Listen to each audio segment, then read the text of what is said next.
Bienvenue dans L'Œil Écoute, le podcast indépendant qui analyse notre rapport à l'image photographique et l'évolution du médium à l'heure de la suprématie du numérique et du digital.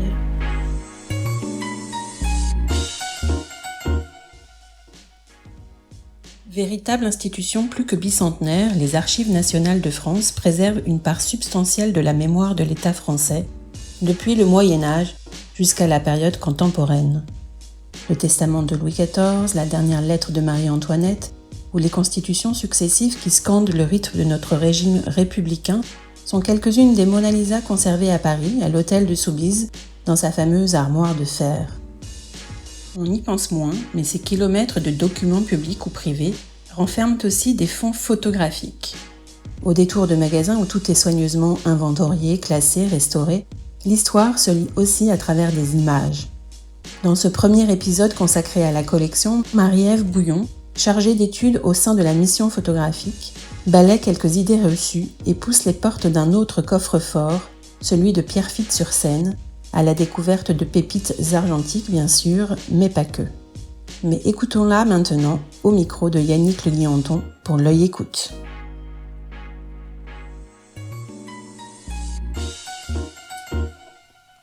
Bonjour Marie-Ève Bouillon. Bonjour. Merci de m'accueillir aux Archives nationales à Pierrefitte-sur-Seine, à quelques stations de métro de Paris. Vous êtes responsable de fonds à la mission photographie. Alors on se trouve sur un site gigantesque, avec un bâtiment principal de 10 étages qui fait 160 mètres de long.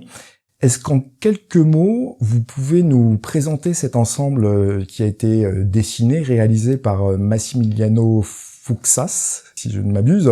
Qu'est-ce qu'on y fait? Quelles sont les personnes qui le fréquentent? Et quelles sont les personnes qui travaillent ici à l'étage consacré à la photographie?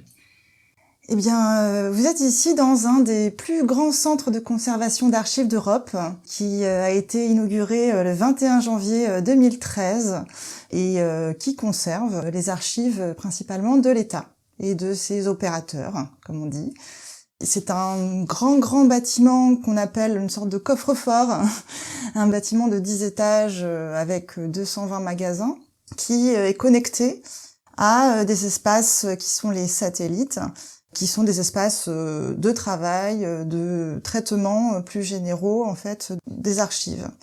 Les Archives nationales comprennent 2 sites, donc un site à Pierrefitte-sur-Seine et un site sur Paris, dans le Marais, qui est le site historique des Archives nationales, ouvert juste après la Révolution française pour conserver les archives des assemblées. Alors, il y a une répartition des archives entre ces 2 sites qui est chronologique principalement, puisque les archives conservées sur le site de Paris sont les archives d'avant la Révolution française. Nous conservons aussi sur Paris les archives du minutie central des notaires de Paris. Et sur le site de Pierrefitte-sur-Seine, ce sont donc les archives postérieures à la Révolution, ainsi que les archives privées. Donc naturellement, la photographie se trouve plus directement sur le site de Pierrefitte-sur-Seine. Bien évidemment. Je vais vous poser une question également concernant les personnes qui sont susceptibles de consulter des documents ici. Est-ce qu'il y a un profil type de visiteur? Oui, alors les Archives nationales sont ouvertes à tout citoyen et citoyenne de plus de 18 ans, accessible très simplement avec une carte d'identité. Donc tout le monde peut venir consulter les archives, ces archives publiques. Alors après, en effet, il y a beaucoup de chercheurs qui viennent consulter dans le cadre de leur recherche en histoire, beaucoup. Mais il y a tout type de profil de public, beaucoup de scolaires, par exemple, qui s'intéressent aux archives, mais aussi beaucoup de citoyens qui souhaitent consulter des dossiers administratifs également. Et quels sont les métiers spécifiquement liés à la photographie? Est-ce qu'il y a d'ailleurs des métiers qui sont spécifiquement liés à la photographie, ou est-ce que les archivistes sont polyvalents, les restaurateurs sont polyvalents? Non, il y a vraiment des métiers spécifiques à la photographie, car c'est un support très particulier pour la conservation et la description. Il y a de nombreux photographes qui sont en charge de reproduire ces archives avec des méthodes extrêmement avant-gardistes, je dirais, pour la reproduction en 2D, en 3D. Il y a aussi des restaurateurs qui sont spécialisés en photographie, qui ont fait des formations très poussées à l'Institut national du patrimoine et qui travaille sur tous ces supports qui sont multiples, véritablement. Et vous, Marie-Ève, est-ce que vous pouvez me dire comment vous êtes arrivée ici? Est-ce que vous pouvez me décrire un peu quel est votre parcours, votre formation? Alors, j'ai un profil d'historienne de l'art, donc je me suis intéressée à la photographie avant de me spécialiser plus directement sur les archives, finalement. Mais bon, tout est lié, je dirais, puisque la photographie est présente en masse, donc cela fait archive, cela forme archive. Donc j'ai un profil assez classique, j'ai fait donc l'université, je suis ensuite entrée à l'école du Louvre. Voilà, me suis spécialisée en photographie. Ensuite, j'ai travaillé au Musée des Arts et Traditions Populaires, puis pendant une dizaine d'années à l'atelier de restauration et de conservation des photographies de la ville de Paris, sous la direction d'Anne Cartier-Bresson, où j'étais plus spécifiquement en charge de la régie des œuvres, c'est-à-dire des échanges en fait entre les différentes institutions de la ville de Paris qui conservent des photographies, donc il s'agissait des archives de Paris, de toutes les bibliothèques municipales spécialisées comme la bibliothèque historique de la ville de Paris ou la bibliothèque Forney par exemple, et les musées, les musées Carnavalet, musée d'art moderne. Nous traitions dans cet atelier de restauration toutes ces photographies qui émanaient de ces institutions. Et donc moi j'étais en charge un petit peu des transferts entre les différents sites. Et j'assistais Anne Cartier-Bresson sur un ensemble d'expositions qu'elle organisait. Et comment est-ce que vous êtes arrivé donc de cet atelier de restauration et de conservation ici aux archives? Il y a un lien assez évident, mais est-ce que vous pouvez nous en dire plus? J'ai une thèse en histoire de la photographie, une formation dans la matérialité de la photographie aussi, en conservation préventive. Et donc, forte de ces deux prismes, je me suis résolue à passer un concours de la fonction publique, le concours de chargé d'études documentaires, qui m'a permis d'intégrer les archives nationales. Alors, il faut savoir qu'au début, je n'ai pas intégré tout de suite la spécialité photographie, puisque dans les concours, comme vous le savez, lorsqu'on a un concours, on est affecté à un poste qu'on ne choisit pas. Et donc, je suis entrée aux Archives nationales en 2011 et j'ai intégré la section du XXe siècle. Je travaillais sur les archives de la présidence de la République, plus spécifiquement les archives de François Mitterrand et du général de Gaulle, président de la République. Donc là, j'ai véritablement pu prendre contact avec la matière archive papier aussi, et les manières en fait de classer tout simplement les archives. J'ai pris connaissance en fait de toutes ces méthodes très spécifiques de l'archivistique que j'ai pu par la suite relier à mon expérience photographique. Quand vous parlez de ces deux fonds en particulier, vous aviez accès, j'imagine, à des informations peut-être confidentielles. Il y a une confidentialité aussi autour de l'archive qui doit être spécifique. Oui, il y a des procédures très spécifiques. Pour travailler sur un certain type d'archives plus contemporaines, on doit être habilité, secret défense. Voilà, il y a des protocoles de communication autour de ces archives, mais avant la communication, il y a un travail de classement à effectuer. Donc, il faut savoir que, évidemment, arrivant aux Archives nationales avec une spécificité photographique, on m'a tout de suite attribué beaucoup de dossiers qui concernaient la photographie et j'ai pu allier dès les premiers temps mes compétences en photographie et cet intérêt véritablement pour les archives. Est-ce que vous avez des fonds photographiques privés qui sont entrés récemment ou qui présentent une importance particulière aux Archives nationales? Oui, nous avons reçu par exemple en 2020 le fonds du service photographique du journal Le Monde. De quelle époque à quelle époque? Alors, c'est un service qui a été créé dans les années 80. Ah oui, assez tardivement, puisque tardivement. Le Monde n'était initialement, à l'origine, pas illustré. Tout à fait.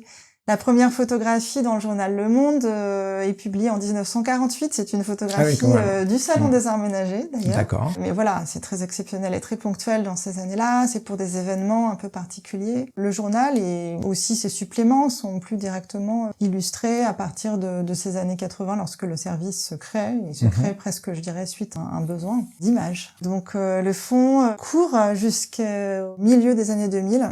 Au moment où la gestion de la photographie est pratiquement entièrement numérique. Donc il n'y a plus de collecte, je dirais, de photographies dans leur matérialité. De support matériel. Voilà. Et est-ce que c'est le volume en fait que représentaient ces images qui a poussé le monde à vous donner ce fonds, parce que quand on parle d'archives, on a bien compris que aux Archives nationales dans le Marais, on pousse les murs pour pouvoir conserver ce qui s'y trouve.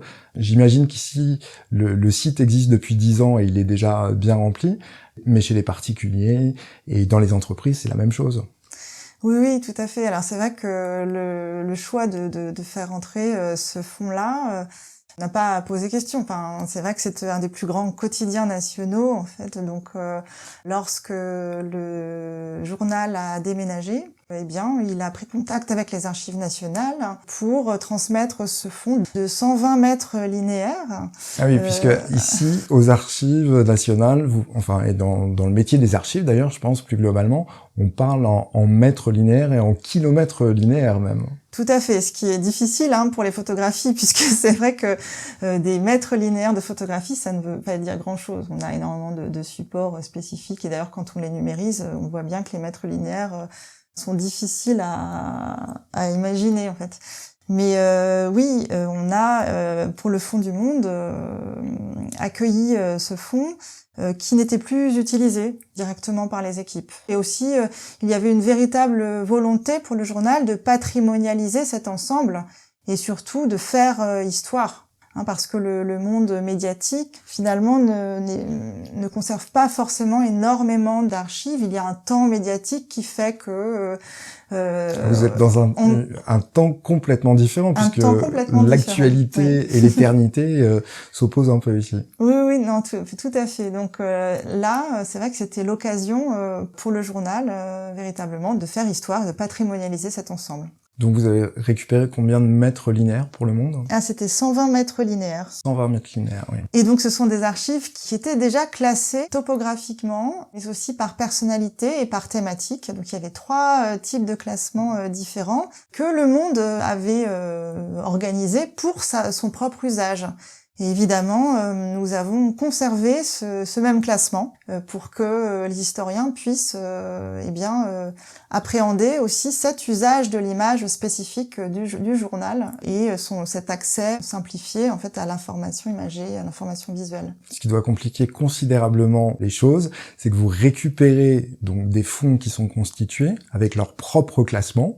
Et par ailleurs, vous, ici aux Archives nationales, vous avez aussi un classement spécifique, donc vous respectez, si j'ai bien compris, le classement d'origine, mais en même temps, vous remettez un filtre supplémentaire avec un nouvel index ou de nouvelles cotes pour que le lecteur puisse retrouver le document. Alors non, ce n'est pas un nouvel index, c'est tout simplement des cotes. Voilà, c'était puisque les fonds qui viennent de ces différents producteurs ne sont pas cotés. En fait, le Fonds du Monde n'avait pas de numéro. Il était classé, mais il n'était pas coté. Oui. Il n'était pas forcément non plus classé. En fait, il y avait des choses qui sortaient un peu des cadres.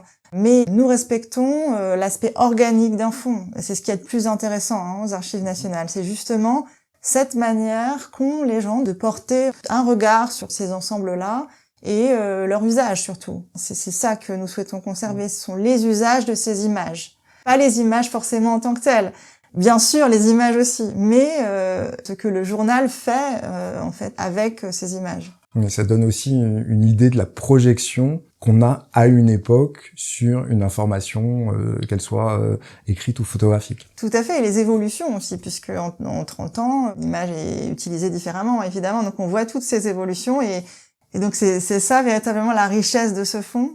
Les historiens peuvent véritablement analyser les évolutions dans la pratique de l'image du journal et la pratique médiatique de l'image. Alors, l'archive, qu'elle soit écrite ou photographique, elle va bien évidemment constituer une trace, un repère. On vient d'en parler à l'instant avec le journal Le Monde. C'est le témoin des codes et des usages d'une époque. Certains des documents que vous conservez ici aujourd'hui n'avaient peut-être pas vocation à exister pour la postérité initialement. Est-ce que vous auriez des exemples de documents qui avaient en leur temps un usage comptable ou administratif par exemple, et qui apportent un nouvel éclairage sur les collections aujourd'hui? J'ai un exemple en tête, celui du fonds du Salon des Arts Ménagers, qui est un fonds phénoménal, hein, puisqu'il conserve à peu près 300 mètres linéaires d'archives papier et 40 000 photographies. Et dans ces archives papier, par exemple, sont conservées toutes les factures qui correspondent à des commandes réalisées par le Salon des Arts Ménagers à différents photographes entre les années 20 et les années 80. On va en parler juste après, justement, c'est une transition parfaite. Donc le Salon des Arts Ménagers, c'est 1923-1983, c'est ça? Oui, tout à fait. Donc c'est une immense période où la photographie existait déjà, bien évidemment. Oui, c'est 60 ans d'événements. Et dans les années 50, il accueillait presque 1,5 million de visiteurs à Paris, au Grand Palais, entre 1926 et 1961, avant au Champ de Mars et après à la Défense.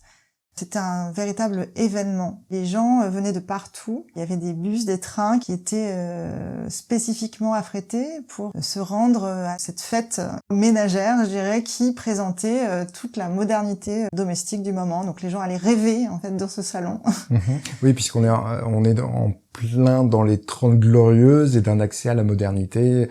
Les gens s'équipent avec des lave-linges, enfin tout un tas d'équipements de la maison, puisque c'était consacré uniquement aux arts ménagers, non, le salon? Alors justement, le terme art ménager a été véritablement créé par Jules-Louis Breton et son fils Paul Breton pour le salon, pour pouvoir affirmer le fait que les arts ménagers, ce n'est pas uniquement l'équipement, mais c'est beaucoup plus large que ça. Le premier salon, d'ailleurs, s'appelait Salon des appareils ménagers. Donc on n'était pas du tout dans la même logique, il s'agissait d'un concours d'appareils qui permettait une émulation, je dirais, entre les industriels, les inventeurs. C'était vraiment l'objectif du salon, de lancer la production en France d'appareils ménagers autour d'inventions comme le premier lave-vaisselle français qui a été présenté en 1923, qui est le motolaveur.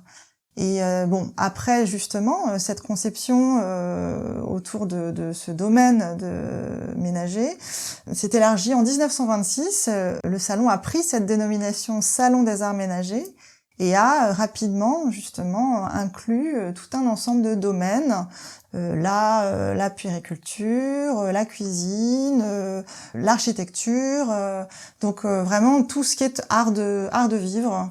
Tout ce qui concerne la maison. Tout ce qui concerne le ménage et aussi la femme. La maison et le vivre ensemble. À l'époque, ouais, parce qu'à l'époque, toutes ces tâches étaient dévolues à la femme. Alors oui, justement, ça c'est ce qu'on montre, c'est ce qui est vraiment visible en fait dans ces archives du salon, c'est que véritablement on a des rôles d'épouses, de mères et de ménagères qui se construisent dans le temps et qui se cristallisent dans les années 50 d'ailleurs, beaucoup plus, puisque avant on avait en effet plus des réflexions autour de la rationalisation domestique et de l'enseignement ménager plus généralement, mais qui pouvaient aussi être adressés aux hommes. Il y avait des écoles ménagères et des enseignements ménagers qui étaient adressés autant aux femmes qu'aux hommes. Et c'est vrai que progressivement on a un enfermement. Les rôles ont été beaucoup plus clairement définis, et ces tâches complètement attribuées aux femmes qui finalement se retrouvent sous prétexte en effet de libérer la femme. Ces appareils finalement l'enferment plus dans son intérieur, puisqu'elle se retrouve presque seule responsable des tâches ménagères et de... C'est le manager finalement des équipements ménagers de la maison. C'est ça. C'est très intéressant ce que vous nous dites, parce que ça apporte aussi des informations complémentaires sur une vision de la société à une époque. Le salon des arts ménagers, c'est un salon qui vous intéresse tout particulièrement, puisque c'est l'un des fonds dont vous vous occupez, et qui va faire l'objet d'ailleurs d'une exposition là tout prochainement à Marseille jusqu'au 8 octobre, je crois. Oui. C'est une exposition qui a déjà été présentée ici à Pierrefitte aux Archives nationales, mais qui va être, si je puis dire, un peu augmentée aussi, puisque il va y avoir des objets qui vont être présentés. Oui, tout à fait. Donc le fonds du Salon des Arts Ménagers, il dépend du département ici, département éducation, culture, affaires sociales. Donc c'est ce département qui est responsable de ce fonds, et nous travaillons main dans la main avec la mission photographie pour les questions autour de des supports photographiques, donc les 40 000 photographies qui sont conservées. Considérable. Voilà.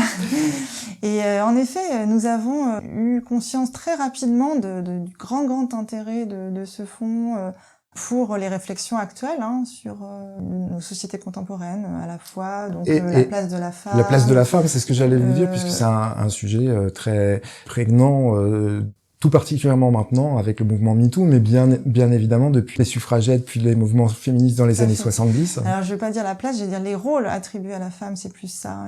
Le salon se retrouve aussi être une sorte de caisse de résonance des mouvements de contestation. Donc c'est ça qu'on a aussi porté dans cette exposition en 2022, c'est-à-dire qu'il y a des mouvements comme le mouvement de Louise Weiss, la femme nouvelle, qui en 1936 fait une sorte de happening en cuisinant devant un parterre de journalistes pour affirmer que la femme devait avoir le droit de vote. Et que cela ne l'empêcherait pas, en fait, de continuer à cuisiner, en fait. C'était l'argument. Mais non, ce n'est pas du tout paradoxal, parce que il faut savoir... Je comprends très bien ce qui est intéressant, c'est qu'il y a... alors, Louise Weiss était très consciente de le système médiatique. Elle utilisait les médias pour porter ses causes et porter la nécessité d'un rôle politique des femmes.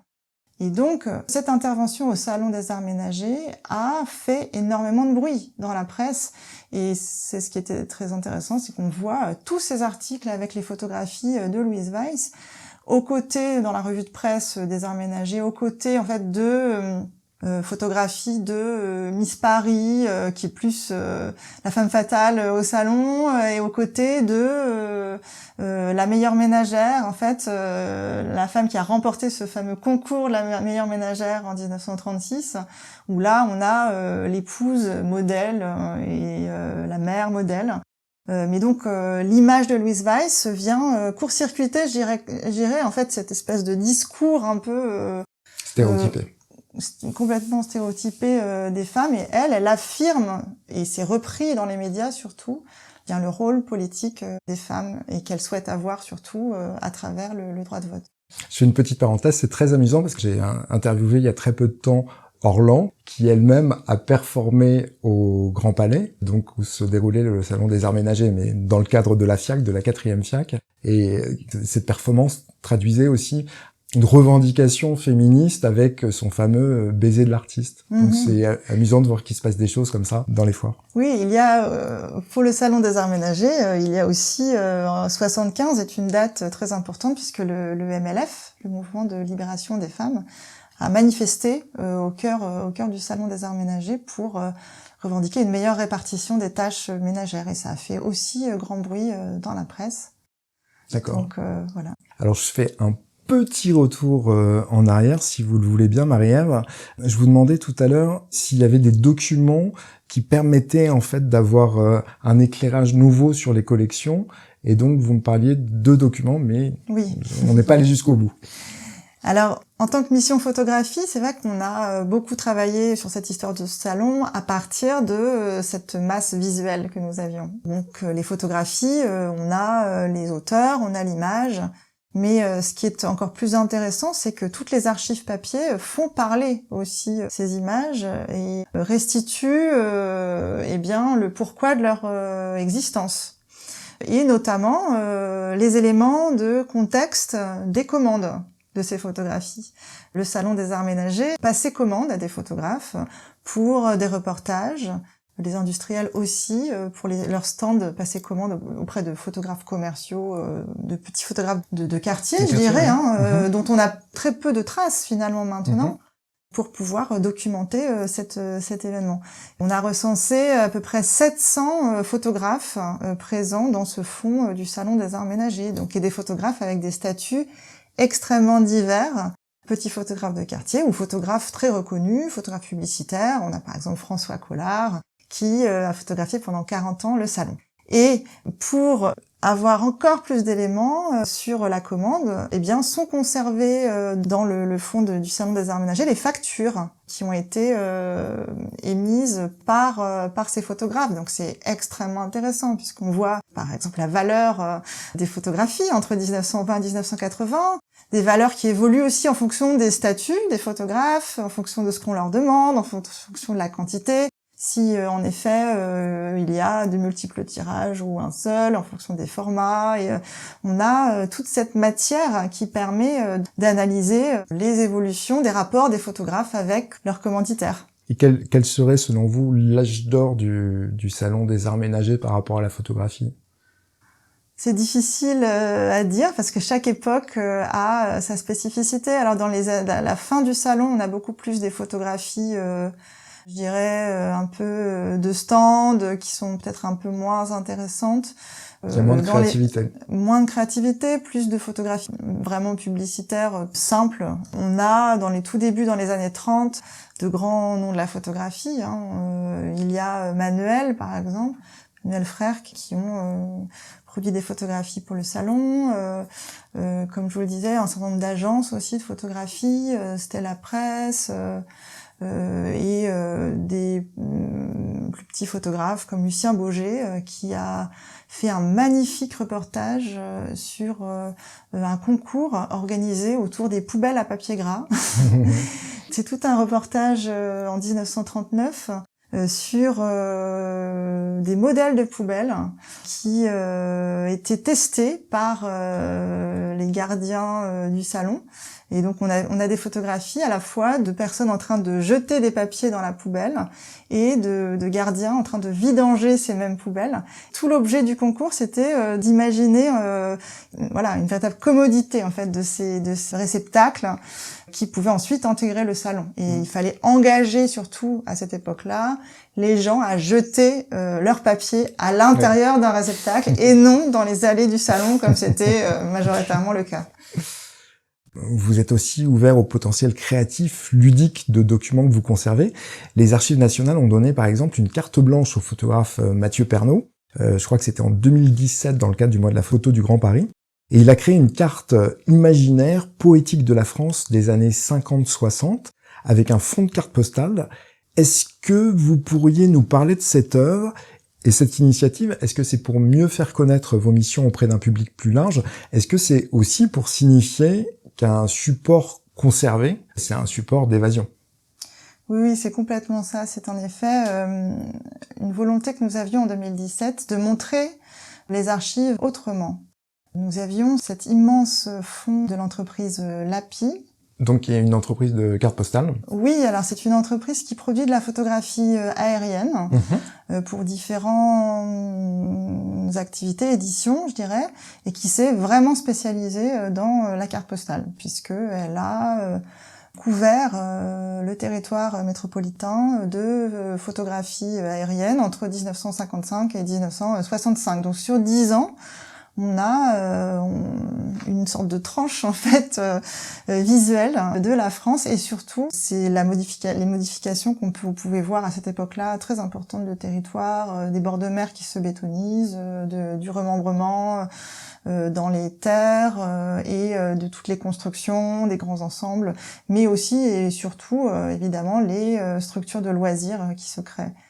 Donc c'est un fonds très très massif et qu'on souhaitait montrer, mais pas uniquement dans un sens documentaire. Voilà, on voulait qu'il y ait un regard posé en fait sur cet ensemble-là. Et Mathieu Pernaut a déjà beaucoup travaillé et travaille beaucoup encore à partir des archives. Et nous trouvions que c'était une bonne idée de faire appel à lui pour faire parler, je dirais, ces archives qui peuvent paraître un peu répétitives, ces cartes postales. Il avait vraiment quartier libre, je dirais. Il a décidé de travailler à partir des cartes postales, de faire cette carte imaginaire qui s'appelle Dorica Castra. Alors, qu'est-ce que ça veut dire, Dorica Castra? Dorica Castra, c'est une forme littéraire, poétique, qui consiste à prendre la dernière syllabe d'un mot pour en faire la première syllabe du mot suivant. Donc le plus connu étant cette comptine, trois petits chats, chapeau de paille, paillasson. Et Mathieu Pernaut a fait cela avec l'image. D'accord, donc en fait, il était à la recherche de, non pas de rimes, mais de correspondance visuelle. C'est ça, tout à fait. Il a fait correspondre des lignes de chaînes de montagnes, de routes, de fleuves, pour créer une chaîne de montagnes imaginaire. Ces ensembles-là sont possibles car il y a une production extrêmement homogène de l'entreprise. On a à peu près la même altitude pour ces prises de vue et donc ça donne un caractère très homogène à ces ensembles complètement imaginés. Au début, elle était pensée comme une œuvre provisoire. En 2017, elle était constituée à partir de cartes postales qui étaient des multiples. Comme nous conservons le fond de l'entreprise Lapi, nous avons par exemple 3, 4, 5, 6 exemplaires de la même carte postale. Donc Mathieu Pernaut est parti comme ça de ces multiples pour faire cette installation. Et donc on devait à l'origine réintégrer tous ces ensembles dans les fonds. Mais et Mathieu Pernaut et les Archives nationales nous trouvions dommage en fait peut-être de tout réintégrer comme cela. On voulait se donner l'opportunité de réexposer cet ensemble-là. Et l'occasion s'est présentée en 2019 aux Rencontres internationales de la photographie d'Arles, où une exposition était montée sur la carte postale et les artistes et la pratique contemporaine. Et donc cette œuvre a été pérennisée en 2019 et a intégré les fonds, enfin les collection, on va plutôt dire, des Archives nationales. Et elle va être réexposée à partir de septembre prochain, septembre 2023, dans une grande exposition qui est organisée au musée de la Poste, qui s'intitule Nouvelles du paradis, la carte postale de vacances. Les archives, c'est vraiment actif et vivant. D'ailleurs, si vous voulez, je peux vous montrer en quoi consistent ces photographies de l'entreprise Lapi et ces cartes postales, et vous pouvez venir avec moi dans les magasins, je vais vous montrer mais avec quelques grand merveilles. plaisir, donc je vous suis.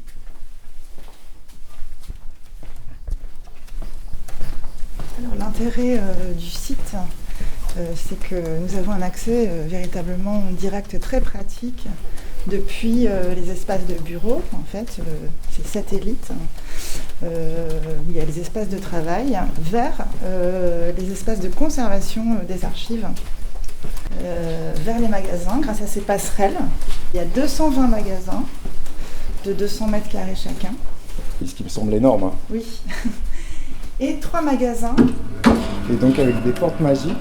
Des portes qui s'ouvrent toutes seules, puisqu'en effet, lorsque on a des bras chargés en fait, de boîtes d'archives, eh bien, on ne peut pas ouvrir une porte. Donc tout est automatisé et pensé pour plus de simplicité et de fluidité dans les déplacements.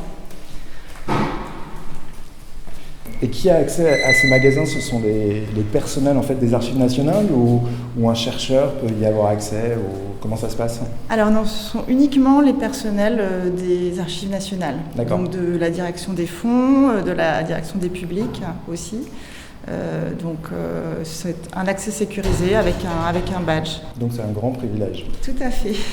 Et ces documents qui sont conservés dans ces magasins, ce sont également les documents que vous pouvez éventuellement remettre aux chercheurs qui sont dans les salles de lecture qui se trouvent en bas. Tout à fait, uniquement d'ailleurs. Oui, ce sont vraiment les documents qui sont communiqués, comme on dit, dans le langage archivistique, en salle de lecture. Donc on arrive devant... Le magasin 414. Les magasins pour la photographie sont des magasins froids et frais. Ah oui, c'est vrai que là, alors on est fin juin, et donc il fait peut-être à peu près 26 ou 27 degrés dehors, et donc à l'intérieur de ce magasin, quelle température fait-il? Alors dans ce magasin, il fait 18 degrés, et 40% d'humidité relative. L'air est traité pour que, en effet, sur l'année, on ait un environnement stable pour la conservation des photographies. Nous avons 2 autres magasins qui sont beaucoup plus froids et qui sont destinés à conserver d'autres supports photographiques plus fragiles. Par exemple, un magasin spécifiquement pour les supports couleurs, chromogènes en particulier, et aussi pour les négatifs sur support souple. Ce sont tous ces négatifs qui apparaissent à la fin du 19e siècle et qui sont encore en utilité, les nitrates jusque dans les années 50 et les acétates jusque presque à nos jours. D'accord.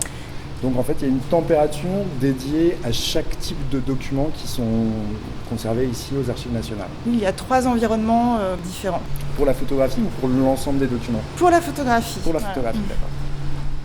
Alors là, on se retrouve devant d'immenses rayonnages et on a 1, 2, 3, 4, 5, 6, 7, on a une dizaine de rayonnages sur lesquels on peut retrouver donc des boîtes. Alors ça ressemble un petit peu à une grosse boîte à chaussures.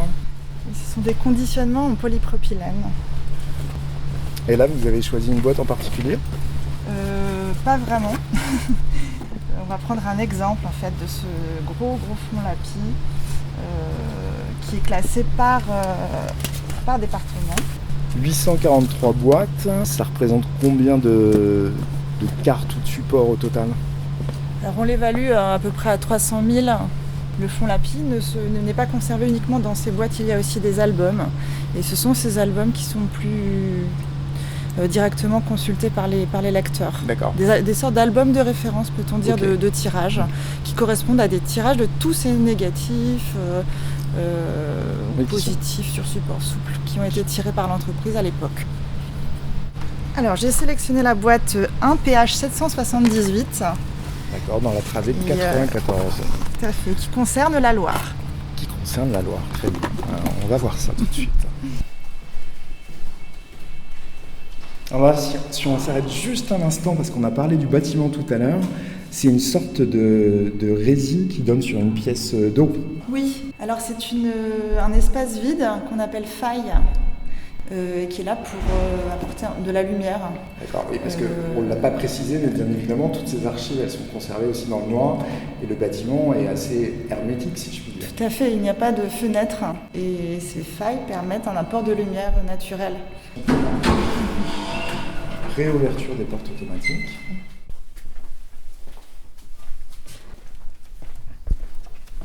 Et là, nous sommes à l'étage de la conservation. Il y a à la fois un atelier de restauration, un atelier de reproduction qu'on appelle le polymage avec des photographes, une équipe de photographes et un service de régie des fonds qui est aussi chargé de l'entrée, de toutes les opérations administratives, je dirais, concernant l'entrée des fonds. Il y a aussi un service de conservation préventive qui se charge de tout ce qui est conservation des archives sur le long terme. D'accord. Donc tout ce qui concerne la photo se passe à cet étage. Donc on va maintenant pouvoir ouvrir cette boîte. Tout à fait. Donc là, je vous ai sorti la Loire et le Loir-et-Cher. Il faut savoir que toutes les communes ont été photographiées par cette entreprise Lapi. Pratiquement toutes les petites communes de France ont leur carte postale. Donc là, je vois, vous avez sorti de la boîte Chambord, Loir-et-Cher et Firminy, Loire. Ah oui, on n'est pas... Alors, entre Chambord et Firminy, il y a un gap, si je puis dire. Oui, tout à fait. On a à la fois des prises de vue des villes nouvelles. Je vois que c'est un grand ensemble, effectivement. Donc, une barre d'immeubles avec un paysage un peu plus traditionnel de campagne à l'arrière, avec des petites maisons. Oui, on voit à la fois... les immeubles, notamment de Le Corbusier, hein. Et on voit aussi bien la ville qui se développe, ainsi que les usines à l'arrière-plan, mais aussi la commune beaucoup plus traditionnelle avec l'église, voilà, et les rues. Et donc on a. Et ce sont des images en noir et blanc. Ce sont des images en noir et blanc. On a à la fois des tirages gélatino-argentiques et des négatifs. Donc on peut voir en transparence. Ok. On avait majoritairement des prises de vue en couleur et qui étaient tirées en noir et blanc. Mais on a aussi, on a quand même aussi un peu des négatifs noir et blanc. Mais c'est vrai que l'avantage du négatif couleur permettait de faire les deux. Alors qu'en effet, à partir d'un négatif noir et blanc, on ne fait que du noir et blanc. Bien Donc sûr. pour une entreprise qui est plus dans cette rentabilité, d'éviter d'avoir à affréter à nouveau un avion, c'est très coûteux, donc produisez directement en couleur. Je vous pose cette question parce qu'il me semble que l'œuvre de Mathieu Pernaut, c'est une œuvre qui a été réalisée à partir d'images couleurs. Tout à fait, de cartes postales, alors colorées. C'est un peu la particularité, c'est-à-dire que c'est coloré de manière artificielle. Donc c'était fait soit mécaniquement, soit à la main. Donc là, on a Chambord maintenant. Donc là, ce sont des négatifs. Alors, on a évidemment majoritairement le château, qui est pris de tous les sens. Les magnifiques cheminées.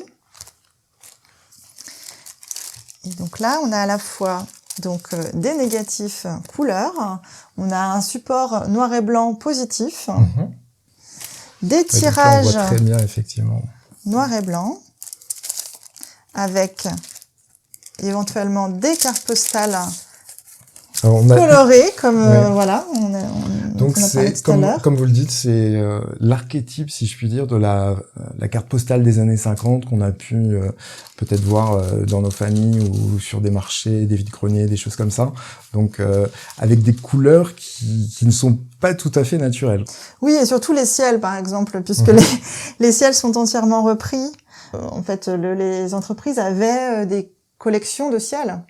Voilà, donc c'est ça qui est très intéressant. On peut avoir la même prise de vue avec des ciels différents, qui correspondent peut-être à différents états d'esprit du touriste qui souhaiterait acheter une carte postale plutôt ombrageuse ou plutôt joyeuse avec un ciel très bleu. Mais les éditeurs de cartes postales, en effet, avaient des collections de ciels qui correspondaient aussi aux différentes régions de France, des ciels de Bretagne, des ciels de Corse, des ciels du sud de la France. Et donc, ils appliquaient comme ça les ciels.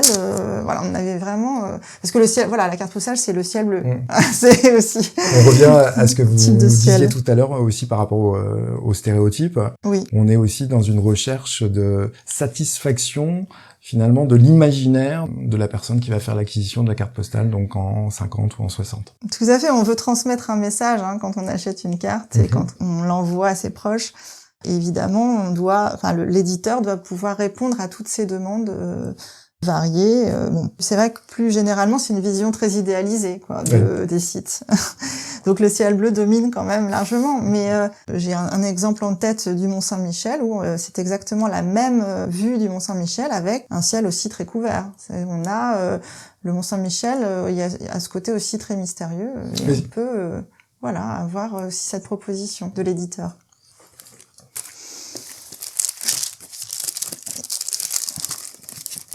Et vous avez aussi des tirages couleurs, pour finir, qui sont des tirages chromogènes, et donc beaucoup plus fragiles, puisque là, les colorants sont instables dans le temps, et c'est pour ça qu'on les conserve au froid. D'ailleurs, c'est pour cette raison que nous avons numérisé la totalité de ces tirages couleurs pour pouvoir aussi les conserver dans le temps. Donc vous manipulez aujourd'hui des documents qui, depuis qu'ils ont rejoint cette boîte, n'ont peut-être pas... été repris en main, c'est assez touchant aussi quelque part. Oui, bon, c'est vrai que les archivistes, on travaille sur les fonds de manière régulière, donc on n'est pas forcément les premiers. Voilà, il y a tout un travail documentaire qui s'est fait dans le temps. Mais c'est vrai que ce rapport à la matérialité est unique. Vraiment, c'est ce qui fait l'intérêt du métier. Et c'est aussi ce qui fait l'intérêt de venir consulter les archives pour les chercheurs. C'est ce rapport aussi à la matérialité, à l'odeur, à ce document rempli d'histoire. Quelque chose qui va disparaître aussi avec le numérique, puisque maintenant vous êtes amené à conserver de plus en plus de données numériques.